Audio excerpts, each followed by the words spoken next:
surprising for folks, and that also surprised me in the process of writing and reporting this book, is that I actually found a lot more commonality than differences, even with people on completely opposite sides of the issue.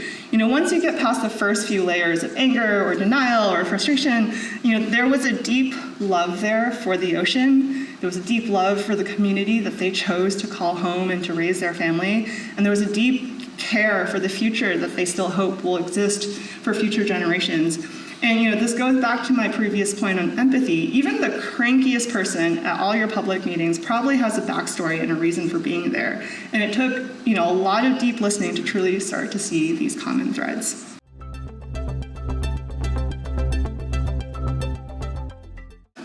I will just say, I've already met so many great people working on sea level rise since I got to campus yesterday. It was yesterday. It feels like it's been a very, very, very packed week of just information. And also just so many great journalism students and faculty, and I have just felt so welcomed here. And I have been just really, really inspired by all your questions and just learning about all the thoughtful work that's happening on this campus and on this island.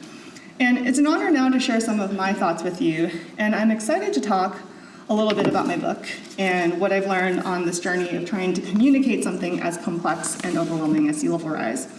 And so before I begin, just by a show of hands, how many of you here are undergraduates on campus? Okay, awesome. Graduate students?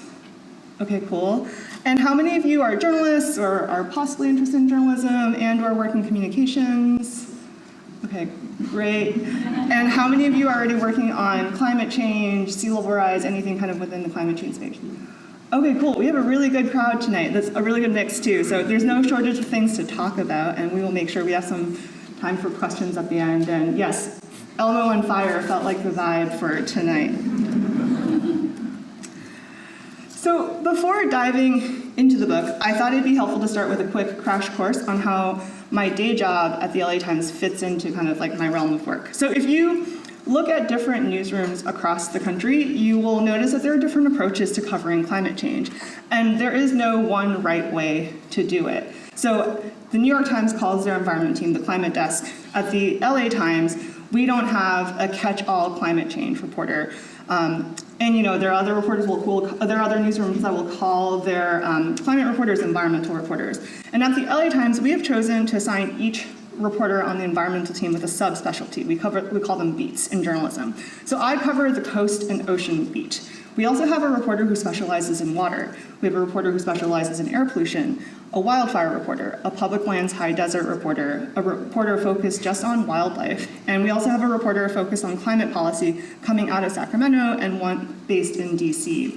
And Sammy Roth, who pens the weekly Boiling Point column, he focuses his coverage on the clean energy transition. We also have 2 science reporters monitoring all the latest studies coming out of all the major journals. And we also have an investigative reporter, Suzanne Russ, and I was talking to Greg earlier tonight about her work. She just looks at the big picture every year and looks at our gaps in coverage and what, through line might be worth, deeper digging. So she's currently really aggressively covering the avian flu in California and beyond, and also the plastics industry. And a couple years ago, I thought this would be relevant to the audience tonight. She did a really incredible series out of the Marshall Islands and just looked at how the US had basically offloaded our nuclear waste to the islands decades ago, and now that nuclear storage is just being threatened by sea level rise and climate change. And so, within each of our subspecialties, we each focus on how climate change impacts our realm. So emissions for our air quality reporter, drought for our water reporter, fossil fuels for our energy reporter, and for me, I think about sea level rise and ocean acidification. And I often think about how lucky I am to be able to focus on just something like sea level rise, because in so many smaller newsrooms, they have 1 or maybe 2 environmental reporters, and they have to be the experts in everything. And I think that is something that really breaks my heart about the state of journalism. But, to be able to focus so solely on one lane in the climate change space has really made a difference in my ability to be a storyteller. And again, there's no one right way to cover these issues. I think with the way the LA Times structures our environment team, I think the biggest critique I would say is that it is a reflection, the way we break down our coverage is a reflection of the silos in which we manage our natural resources and how our governments are structured, which is not something we want to be perpetuating per se. So for example, Ian, our water reporter, we joke that he covers all the water until it gets to the beach, and then I get all of the rest of the water in the ocean. And then we argue about wetlands all the time. How brackish is the water, and how far up the river are we talking about, and is this, what kind of cordgrass are we talking about? And so, but in all seriousness, Ian covers the State Water Board, and I cover the California Coastal Commission, because that's just how we have divided our natural landscapes. And I was just learning yesterday with McKenna and the tour we were on around Oahu, I was just learning about the native Hawaiian concept of ahupua'a and the land subdivisions here that go from the mountains to the ocean, and I'm just really inspired by that. So I think kind of rethinking how we compartmentalize our landscapes and rethinking about that is also something I've been encouraging a lot of people to think about. And I say all of this because I found that when talking about climate change, you get your point across more effectively the more specific you get. This was something I was sharing with the journalism class yesterday as well. Rather than writing about climate change, capital C, the more you dive into specific places and people and specific issues, the more you actually inspire people to think about the bigger picture. And a quick story to build on that last point. So I started to do this thing in journalism classes whenever I'm asked to talk about environmental journalism.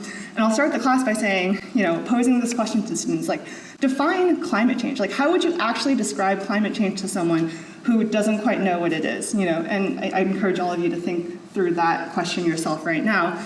And then I'll point to one or two students, they'll freak out. And, we kind of do this hot potato thing, and eventually they all end up telling stories. My hometown had to start rationing water last year during the drought. Someone died in Seattle when it got too hot and the power went out and there was no AC. My friend's family lost their home in the Paradise fires, and just as of last week, the fires that devastated so much of Los Angeles. And saying this, I'm reminded of a cranky editor from my early days as a journalist. He had this rule. He hates the word nondescript. He's like, if it's a nondescript building, either don't describe it or describe it. And so with the words climate change too, it's gotten so politicized. It's become such a nothing word in so many ways. And so it's both everything and nothing at the same time. So, like the word nondescript, let's get more specific. Another point that I think is helpful to quickly index on for a moment, for folks, I know we have a lot of climate change folks here, but for folks who aren't familiar with these two terms, when talking about climate actions, you can broadly put them into two different categories, mitigation and adaptation. And I find the two often get conflated in general conversations. So mitigation, put real simply, is all the solutions and efforts to actually reduce the rate of global warming. So when you hear net zero emissions, electric vehicles, phasing out oil and gas, those are all examples of mitigation. And then adaptation focuses on all the things we need to do to respond and prepare and brace for the consequences of climate change, regardless of how much we mitigate. So, something that I find myself telling journalism students a lot that applies to anyone working in the climate space, knowing clearly whether your story or issue is about mitigation or adaptation, or sometimes both, can really help sharpen and focus what you're actually trying to say about the issue. And, California, for example, talks a really good talk when it comes to mitigation, but there is so much more work to do on adaptation. And most adaptation people in California would say we're so behind in California on this front. That's where a lot of the tricky questions come in on cost, and the politics get way messier when you have to tell people to consider moving and relocating or letting go of the way things have always been. And that's how we get into situations like the fires in Los Angeles right now. But for the average person, someone might think, wow, California is doing so much on climate. And then when you clump both of those, climate mitigation and adaptation together into one climate change talking point, you end up missing the nuances and the needs for adaptation. Back to my beat, coastal and ocean, let's dive specifically into telling the story of sea level rise in California. This has been my lane, my subspecialty for the past few years. And sea level rise to me is largely a story about adaptation. Even if we stop all carbon emissions tomorrow, there is still a significant amount of sea level rise baked into what we will be experiencing for the next few decades. I know there are a lot of ocean experts in the room tonight, but for folks who don't know already, the ocean has absorbed more than 90% of the excess heat from the excess carbon we've emitted since the Industrial Revolution. And if you look at the sea level rise projections between now and 2050, both the best case scenario and the worst case scenario are essentially the same because of all the emissions we have already put into the atmosphere that has been absorbed by the ocean. And just how bad the second half of the century gets, that depends on the mitigation we do today. But again, the actions we will largely have to take in response in the near term and the midterm on sea level rise is an adaptation issue regardless of how much we mitigate. California. The coast of California is huge. This is the universe that I am covering, and the outer coast of California, as Melissa noted, is 1,200 miles long from the Oregon border all the way to Mexico. So imagine going from Boston all the way to Georgia for some of our East Coast folks in the room. And then I was doing the math. I think 1,200 miles is circling the entire length of Oahu's shoreline more than 5 times, if I'm doing the math correctly. The lines on this map are delineating counties, and in total there are more than 60 cities and counties along the outer coast alone that I'm keeping track of at any point in time. And that's not counting, the hundreds and hundreds of miles along the inner San Francisco Bay shoreline, which is also extremely developed and urbanized. And showing this map feels silly, even in California, until you realize just how many people, even in California, think San Francisco is Northern California, and then you realize there's another 8 hours of driving north of San Francisco. And there are just so many different topographies and communities along the coast, each with their own unique stories and their own unique ways of looking at the issue. So for me, it's important to give space for the individual needs of each of these communities while also keeping in mind how we all fit into this bigger picture and this bigger landscape. So as a journalist, I consider myself both a local reporter times 60 plus. I also consider myself a state correspondent covering a state that honestly feels like its own country. And a huge part of my day job is just to think about how to tell the story of California in a way that guides and sparks the national conversation on climate change and sea level rise. But, okay, so it's really, really hard, as many folks in this room know, it's really hard to talk about sea level rise on a day-to-day basis when so many people still think the California coast looks like this. Even though this is happening more and more often. Both of these photos were taken pretty recently. The photo on the left is from the town of Pacifica, just south of San Francisco, and the photo on the right is in Orange County, or the OC. And this is San Francisco at high tide. I had this photo up on my desk when I was working a while back, and an editor walked by my desk and he was like, "Is that Miami?" And I'm like, "No, this is San Francisco on a sunny day." And this photo was taken in 2019 on the Sonoma coast, so going a little bit further north of Northern California and San Francisco. At a place called Gleason Beach, it's about an hour north of San Francisco. There used to be 10 homes on this bluff and a much, much wider beach buffering the cliffs. And you can see the remnants of some of the foundations of the homes as the waves just kept carving and carving away at the bluff. And every property owner there had to ultimately make their own decisions on when it was time to move. And it is still so easy to think about sea level rise as an issue of the future, even though the disaster is already happening now. And in California, our climate change conversations tend to be dominated by drought and wildfires. And the fires this week in LA really amplify this point. It's dramatic and terrifying and absolutely devastating. And sea level rise is too. But within the sea level rise world, something I hear often among the experts and researchers is the term slow-moving disaster.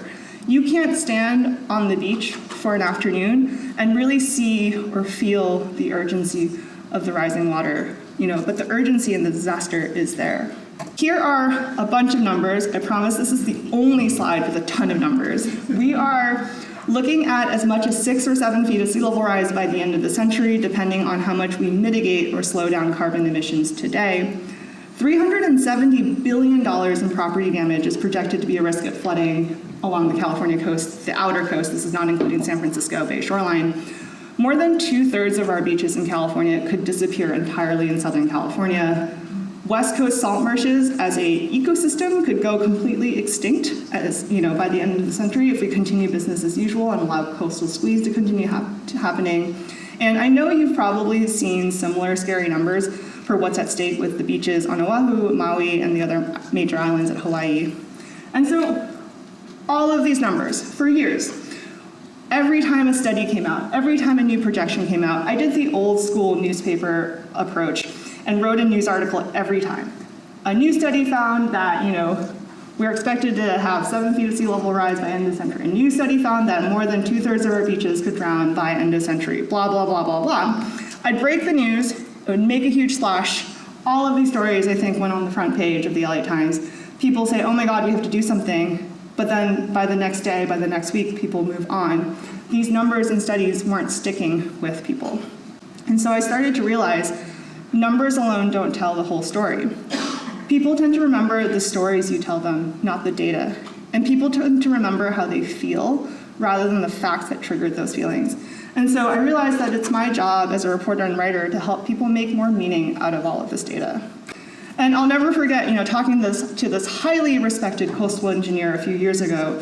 He told me after feeling pretty defeated, with all of these public meetings, and he was doing a lot of the vulnerability assessments in communities, and people would just yell at him and the city and for hours at public comments. And he was like, Rosanna, sea level rise is no longer an engineering problem. It's a social problem. It's a political problem. He told me he's done all the cost-benefit analyses, he's determined what is the most cost-efficient, most life-safety way to move forward, but no one wanted to listen because these changes demanded sacrifice. And in the communities where he presented these facts, the backlash was just so huge, and it became an emotional conversation rather than a conversation that was just based in these facts. And this particular engineer actually had licenses in 6 states and is super highly respected in this field. And he told me, he's like, Rosanna, this is beyond my expertise. We can't science our way out of this. So my editor at the LA Times and I hit pause, and we started to think about how to tell this bigger, more cohesive story about the California coast and to start exploring this issue as a social and political problem. Again, there are dozens of cities and counties along the outer coast, but city boundaries don't matter to the ocean, right? And how do we start thinking about this coastal landscape more collectively? And so at first, I was going to all of these towns up and down the coast, and every time I was at a planning commission meeting or a city council meeting, I'd call my editor afterwards, and I'll be like, oh my God, there's so much drama, there's so much conflict, this is a great story, we can get down to page 1 by Sunday, blah, blah, blah, blah. And my editor was just like, okay, hold on. Let's hit pause. Rather than write the same story 60 times, just from 60 different places, basically asking the same question, but with slightly different voices depending on who's loudest at different communities, what's the bigger story here? And so after some brainstorming, my editors at the LA Times actually let me take out an entire section of the newspaper for one story. So it was an 8-page story, 10 times longer than the average Sunday feature, and it was like a fold out from inside the paper, and they're like, hey, this is it really signaled to readers, this is important. Stop and read and listen and really spend time reflecting on this with me. And so we published this article back in 2019, and it really did start to help convey some of these bigger themes and through lines that you now see in a lot of the way we talk about sea level rise today in California. I heard when this article came out that someone bought 100 copies and handed them out in the state capitol to every single legislator's office. And this article did end up kickstarting, I think, more than a dozen new bills and legislation at the state level in the next legislative session, which was pretty remarkable. Not all of them passed, but all of them started conversations. And by packaging the storytelling in this way, we really started to unpack this core fact that the coastline is not meant to be a fixed line in the sand. So many people today, I wouldn't say necessarily in Hawaii, but in California, it was just mind-blowing to me that so many people still think of the coast as static, as this place that doesn't move. But in reality, the coast is actually a dynamic process that is always changing. And I definitely was guilty of this when I first moved to California from Massachusetts. I get to Santa Monica, and the beach is so artificially nourished, and it's so wide and sandy. And I think of it not necessarily as this constant give and take between land and ocean. But again, if you stand on the beach for one afternoon and just look at the tide line, every time the waves crash ashore, that line is different every single time. But then you look around and you look at Pacific Coast Highway, you look at the rail line that goes from LA to San Diego, and you look at the communities that we've built right on the sand. We have tried to impose permanence onto a space that is inherently meant to be impermanent, and that is at the heart of so many of the conflicts that we're now facing along the coast. And so we have become blinded to the fact that the shoreline is actually a living, dynamic, constant, shifting space, and here we are still trying to hold the line against the most massive body of water on the entire planet. Oh, I'm sorry for the cuss word in the one graph. A writing friend shared this chart with me on the left. It made me laugh so much, and I thought it'd be fun to share with you. So this book took me so long to write that I was joking with my editor that, okay, so the title is California Against the Sea. I was like, oh my God, it's going to be California in the Sea by the time I finish this book.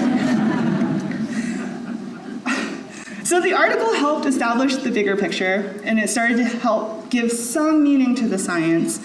And that's when I started thinking about what it would mean to write an entire book about this issue. And, so that big article came out. I was honestly pretty flooded, forgive my pun, with calls from agents and publishers on, curious about what it would take to write a book based on my coverage at the LA Times.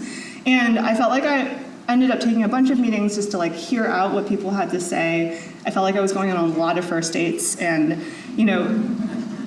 and I think some of the through lines, some of the patterns I picked up. So the mass market approach, and again, I'm not knocking this approach to the book. This is a very effective way to do a book like this, but the mass market approach to a climate change book like this is to do the definitive book on sea level rise. And then one chapter would be in California, and then another chapter would be, it would take you to Miami, and then you'll go to New Orleans, and then you'll go maybe to the North Shore, and then you'll go to Indonesia. Literally an agent was like, how about Jakarta? They're moving their entire capital to a different island. And Venice, this was pre-2020, Venice, Italy, all the canals were flooding constantly from high tide. Someone's like, you should go to Italy. And I was thinking about this, and it just didn't really resonate with me because my expertise, again, is in California, in the California coast. And I feel like I know the coast for all its nuances. And if I had to tell the story of California and sea level rise in one chapter in this bigger book, it would inevitably end up being at a place in Malibu. It would be the story of Santa Monica, falling into the ocean. And it would perpetuate this national story of California. And I feel like you all probably feel this way about Hawaii in a lot of ways when someone else from not here tries to write one story or one chapter about this place that begs for so much more complexity and nuance. And so kind of put it aside. And then the editor, the acquisitions editor at Heyday Books, this wonderful indie publisher based in Berkeley, California, and they have just this long track record of publishing books about California history and really kind of California's relationship to land. And they also publish News from Native California, which is this amazing quarterly magazine that is written by Native Californians for Native Californians. And I was really blown away by kind of their approach to the way we tell the story of land. And I met with Martina, the editor, and I was like, okay, so can we do a book just about California? Can I do a book like this? And there was a lot of other things that I was having hesitations on. And she said, Rosanna, I want to publish the book that you think needs to be written, not the book that I think would sell. I would really like to start the conversation there. And ultimately, she helped me write the book that I wish had existed when I first started covering the coast. And so, fast forward to the first draft. I will never forget, it took me forever to write that first draft. She reads it, she calls me after 4 months, and she's like, Rosanna, this is great. There's so many great facts, there's so many great details, so many great communities and characters, blah, blah, blah. But, and there's always a but when your editor calls you like that. She's like, but a book needs to attend to not just the reader's intellectual journey. It needs to also attend to their emotional journey and ultimately their philosophical journey. And I just remember as an old school newspaper reporter, I was like, oh my God, I have been so focused on just the intellectual journey, on agonizing over translating the science and making sense of the policy and making sure I got the facts right. And I realized all the meaning that I was still trying to make out of the science was still confined to just the logical and intellectual aspects of this issue. So beyond all of this, I really need to start thinking about the emotional journey and the philosophical journey and how each story I chose to tell in this book built towards this bigger message that grew and evolved the further we got into the book. How do you piece together all this information and turn everything into a message that inspires people to think more expansively? So I was thinking about what to share today with such a thoughtful group of folks, and McKenna and Robert and Melissa know that I've rewritten my slides, I think, 5,000 times at this point in the last 24 hours. So these next few slides will be like a mishmash of some of the things that have repeatedly come up from other people since this book has come out in the last year, in terms of what they've connected with in my writing and my communications, and what I think might be helpful to share with all of you based on a lot of the questions and conversations I've had so far in the last few days. So I'll start with something that I cannot emphasize enough: empathy. After my last draft, I will never forget this. My editor called me and she said, "Rosanna, I love how much this book has become an incredible blend of old school journalism, radical listening, and deep hanging out." And I've been hanging on to those words ever since, because I think especially the radical listening part is something that we should all strive for in all of our work. I think it's so important to put yourself not just in someone else's shoes, but also in their vulnerability.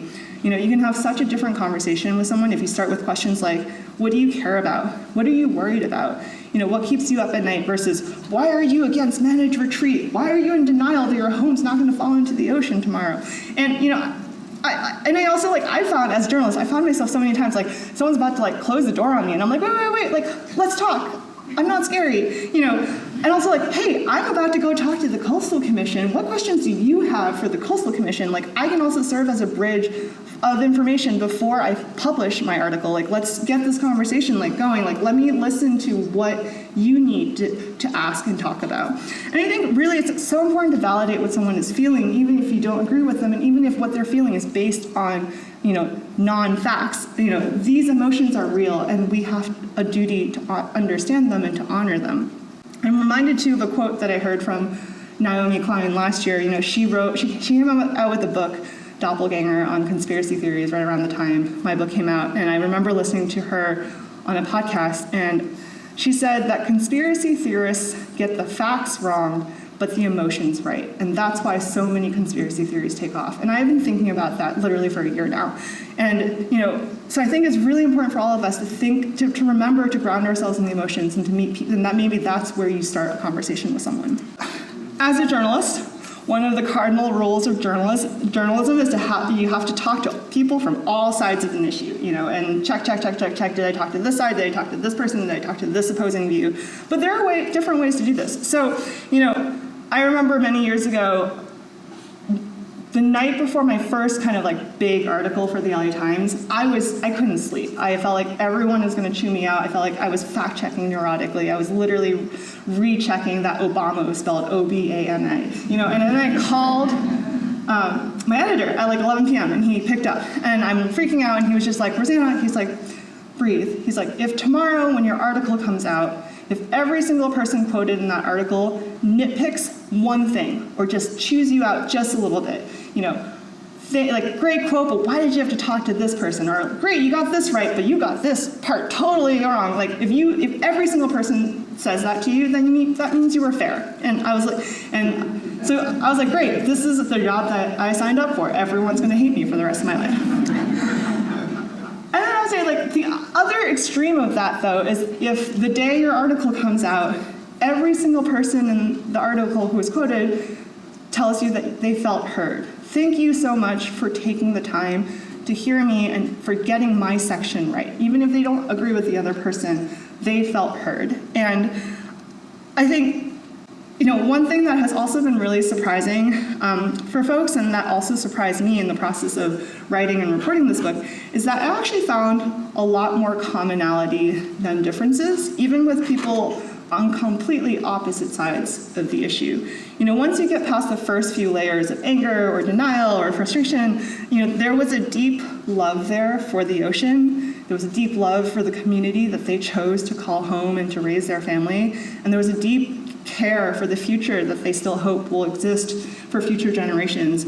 And this goes back to my previous point on empathy. Even the crankiest person at all your public meetings probably has a backstory and a reason for being there. And it took a lot of deep listening to truly start to see these common threads. So working on this book also prompted some interesting philosophical questions on what traditionally gets assigned a value in cost-benefit calculations when we put planning and policy documents together. And that can honestly impact, often subconsciously, the narratives that we internalize about an issue. So we've traditionally, for example, centered property loss in our modeling because we have super established systems to assess and analyze property value and property loss. We even have ways to calculate the cost of business disruption if we shut down a port for a few days, or how much extra money commuters have to pay if we reroute traffic onto a different highway. But what about the less tangible values of protecting a beach or restoring a wetland? How do we calculate the value of not cutting down a tree? And so, how do you measure and assign value to a community's well-being? The math can change quite a bit depending on how we assign a value to these different pieces that go into like a cost-benefit analysis. And there has been a lot of growing momentum among environmental planners to actually start this conversation with the community, and by asking the community first and foremost what the community actually wants for the future of their shoreline. What do you want to have in your community 30, 40, 50 years from now? What is your priority? What do you think we should prioritize in our planning? What does the community think is essential? And then the other thing, value led me to this other kind of side crazy philosophical journey, this idea of critical infrastructure. I was just like, at some point I was like, it's like midnight. I'm like, what actually makes infrastructure critical? And there's been a lot of news lately in California about the cost of keeping the coastal highway open in places like Big Sur, where the parts of the road just keep falling into the ocean. And similarly, every time Pacific Coast Highway shuts down in Malibu, or when the rail line from LA to San Diego, crumbles just a little bit more into the ocean, I realized that we have essentially created a feedback loop on our reliance of this infrastructure.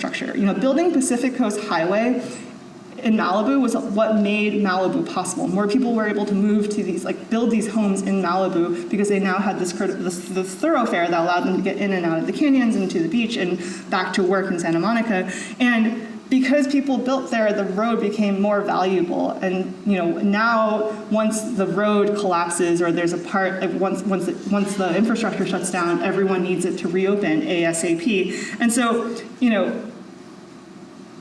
who created that? What ended up making it critical? So, infrastructure like this is more valuable because we've made it so. And a lot of this we can't necessarily change, but it's important for us to be conscious of this when we're considering the cost benefit of doing or not doing something. And I remember a climate economist once explaining to me, super simply, that he was like, my job is to help turn climate uncertainties into risks that we can then make more mindful decisions of. But making sure we are considering all of the pieces beyond going down the standard traditional checklist of what we usually include, in these analyses, and just assuming what is critical and not critical to a community. These are all super important things to consider going forward. How we frame the issue is so important. I can't speak for elsewhere, but in California, at least along the coast, I'm not running into climate deniers. The debate or denial in California isn't whether climate change is happening. The denial is in how much time we have to do something about it. Some people are like, this is not our generation. This is something for 30 years later, 50 years later. Other people are like, we should have started, 40 years ago. And, since I started writing about sea level rise, at this point it's been about a decade, I've noticed some really interesting shifts in the way scientists have talked about sea level rise projections. So you saw in my earlier slide, everything was focused on 2100, end of century, all these scary things that could happen, by the end of the century, and it felt so abstract. And obviously my news articles with every single data point did not work. And then the messaging started to shift to 2050, bringing it closer to the midterm. And there was a huge effort for a couple of years for more than 15, I think it was 17 agencies, state agencies in California, to basically coordinate and agree on what data points they're going to use, and everyone pledged to prepare as many communities as possible in California for 3.5 feet of sea level rise by 2050. A lot of people argue that was way too much and just over-preparing, but everyone's like, better to be over-prepared than under-prepared. So there is a agreed promise that is the goal, to prepare as many communities as possible for 3.5 feet by 2050. And then in more recent years, I think it's been really interesting. I feel like the messaging has shifted to index on frequency, noting how much more frequently people will experience flooding in the 2030s. That has been super effective in places like Florida too. And you might not use climate change or sea level rise. You talk about sunny day flooding or nuisance flooding, but also just posing kind of this concept in question, at what point, if something is flooding 50% of the year or even 10% of the year, Like, at what point is that a neighborhood or critical piece of infrastructure essentially already underwater? Like, do we need to wait until 3.5 feet when that scary line on the flood map moves completely inland to take action? And so it's not just telling a community when the next big flood will hit or how big the biggest, scariest flood scenario will be at some point in the far off or near off future. It's also important to focus on how often this will increasingly start to happen. And just going back to the point of time for a minute, so something else that I realized in the process of just putting all these pieces together is realizing that so many of us have been forced to make decisions in timeframes that don't necessarily sync up with the realities of climate change. The 30-year mortgage comes up so often. We had to make housing and property decisions based on a 30-year mortgage, and guess what? 2050 is less than a 30-year mortgage away. Our political leaders have to think in 2-year and 4-year political terms. A lot of our infrastructure people think in 100-year or 120-year infrastructure life cycles. And, in some ways, we have been trapped into these ways of thinking, general master plans that take, the 25-year general master plan. And so I was just starting to put all these numbers together that weren't really adding up to also with what the numbers were saying about sea level rise and climate change projections. One more thought on framing. We so often frame this conversation of climate change adaptation, of responding to sea level rise, around what it is that we have to give up or sacrifice. But this issue can truly be reframed as a conversation about what we could gain as a community if only we started this visioning process now. My book editor, posed this question very early on in my writing process, and I've been thinking about it ever since. She asked me, Rosanna, what is actually the difference between loss and change? In the course of my reporting, I also started to think more deeply about who we tend to value as expert in these conversations. Beyond lawyers and scientists with peer-reviewed papers and historians and anthropologists with published books, engineers with, coastal engineering licenses, we absolutely need all these experts, but where does something like indigenous knowledge fit into these conversations? What about frontline communities and their lived experiences that are anecdotal more than quantitative? How do we center their voices in this conversation that has largely ignored or overlooked their perspectives? There were, in the process of writing this book, just a number of communities that I got to know where there was no data to back up the fact that they were suffering because no one had thought to look into it or to dedicate their research project to it. And because there was no data to quantify these problems, the policy priorities in that region went elsewhere, and that's the definition of being overlooked, right? So how do you acknowledge and validate these lived experiences in a world that largely operates on looking at where the data points us? And as a journalist, as a writer, I am so conscious of the fact that when I quote someone, I am giving them power. When you choose to tell someone's story, you are giving that story power. And writing a book really gave me the opportunity to look more deeply into how to share that power and, possibly even help redistribute that power, at least when it comes to thinking about this issue. And this quote by Hop Hopkins really hit it home for me.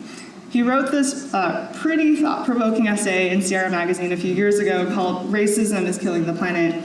And he boldly laid out something that had been missing at that time in many environmental discussions. So as we look to solutions and ways to reset our relationship with nature, it is so important to remember that our history of land use, the way we've redlined certain communities or disinvested in some places, has allowed for sacrifice zones. We have created a system where it's okay to protect nature here for this community and then sacrifice this other community for the power plants that still need to be built, the recycling plants and refineries and toxic landfills that we still rely on, even if we don't want to admit it or to see it. And we still so often operate on this idea of scarcity, that there are winners and losers, that one person's benefit, one community's benefit comes at a cost to someone else's. So how do we make sure going forward that we aren't helping one community survive climate change at the expense of another? And this conversation has definitely expanded quite significantly in the last few years, and I've been really inspired to see how much our environmental protection efforts have also started to extend to vulnerable people and vulnerable communities, but there is just still so much more to unpack.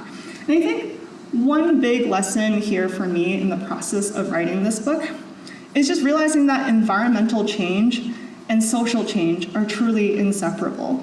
Our social history is inseparable from our land use history, and how we use land is environmental history. And how we own and control land ultimately comes down to who's in power, right? So again, this is a story about power, and this can be a really fraught, deeply existential conversation to have with some people, but we all have a duty to help people connect more of these dots, because again, all of this is connected. And I know this point really rings true for a lot of you here. Going a bit further on this philosophical journey, as a writer, I really wrestled with the word resilience.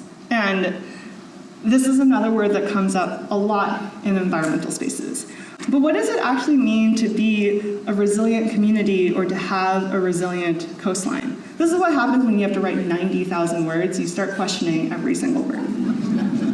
So, I started asking every single person I was interviewing, what does resilience mean to you? And so many of us have internalized this word to mean having the strength to remain unchanged. Katrina levels New Orleans, and we shall rebuild exactly what we lost in exactly the place we lost it. The insurance system has also historically been set up this way. You lose a home in a fire, you get to rebuild that exact home in that exact place, and there is no necessary money or incentive to rethink how to rebuild better. And better is also a squishy word. But is maintaining the status quo actually what we want? Have we paused to really think about it? Is the world as we know it, the world that we're fighting so hard to protect, actually the best version of what we want? So I'd love to read a short passage from chapter 7 of the book, where we meet Charles Lester, who helped me start to rethink this word resilience. When I asked him, what does resilience mean to you? We ended up going on this very, very deep conversation that just blew my mind. And so Charles Lester, for those who don't know, he was the former executive director of the Coastal Commission. He's now at the Ocean and Coastal Policy Center at UC Santa Barbara. He's been working with some folks in Hawaii on also shoreline adaptation. And so I will read from chapter 7's brief passage. The he in this passage is Charles Lester. He's been mulling over this word resilience that comes up so often with climate change. For those still thinking in terms of man versus nature, resilience means having the strength to rebuild in the same place after a catastrophe, to resume life as it was before. The standard way we talk about resilience is this ability to bounce back, Lester said. Resilience is often about making sure we are strong enough to not be changed, but what if we should change? More and more sociologists, economists, even engineers are now questioning who exactly benefits from preserving the world the way it is today. Whose wealth, whose property, whose history gets preserved by maintaining the status quo? We've seen increasing gentrification and disparities in wealth. We've seen the cost of housing in the coastal zone go through the roof, and we've seen an exposed, impoverished political system that in many cases is driven by power and vested interests, as opposed to larger interests of society and the community, he said. So in my mind, we need to figure out how to adapt, but it's so much deeper than that.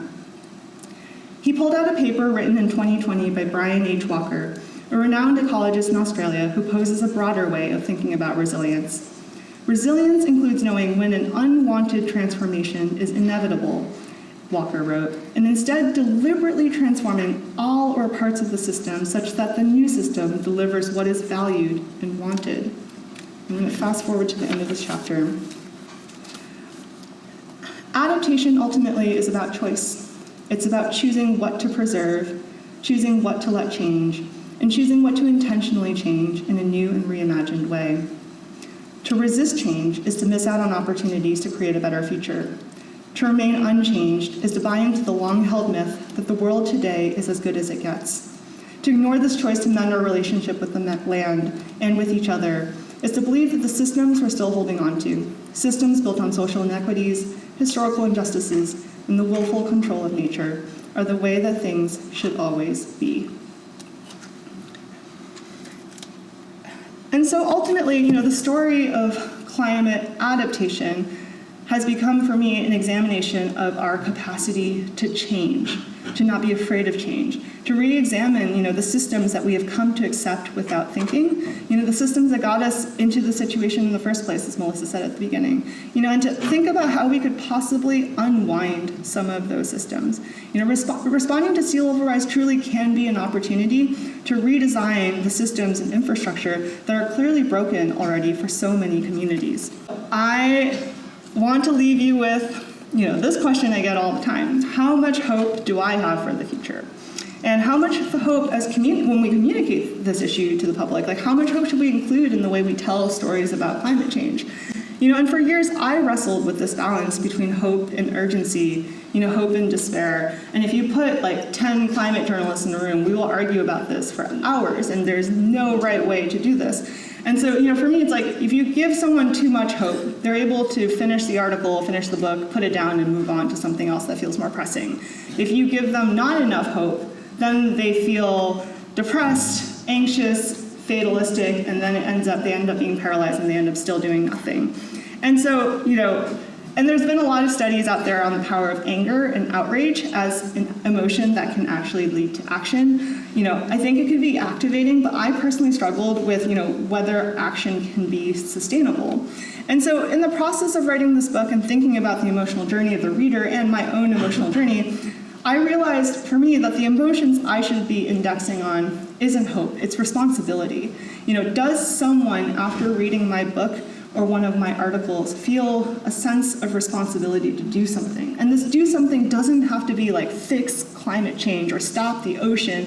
It could literally be continuing the conversation, checking in on your neighbor, and really just being further engaged on this issue and asking the next question.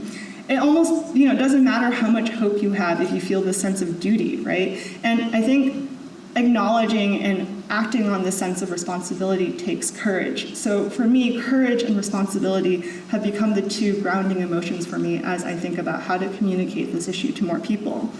And I should say, for the record, this book doesn't end in doom and gloom. The ending for me was so hard to write because how do you end a book about an issue that we're still living, about an issue where the ending is still yet to be written, depending on what decisions we choose to make today or not make today. And we are running out of time, but we still do have time to make so many differences in the way we move forward. And it's on all of us today to start taking action, to start having these tough and complicated conversations. And it gives me hope to be in this room. I have been on the road now, thinking about, using every single opportunity to have this book be one more way for people to have more conversations. And I'm just so inspired by seeing so many of you. We have a packed room tonight, just interested in this topic and willing to learn more about it with each other. There's an old Chinese saying that I grew up hearing, that knowledge is the beginning of action, and action is the completion of knowledge. And so it has been an honor to share the knowledge that I have gathered with all of you today. And I'm grateful to all of you for having the courage to take action. Every person in this room can make a difference. Thank you.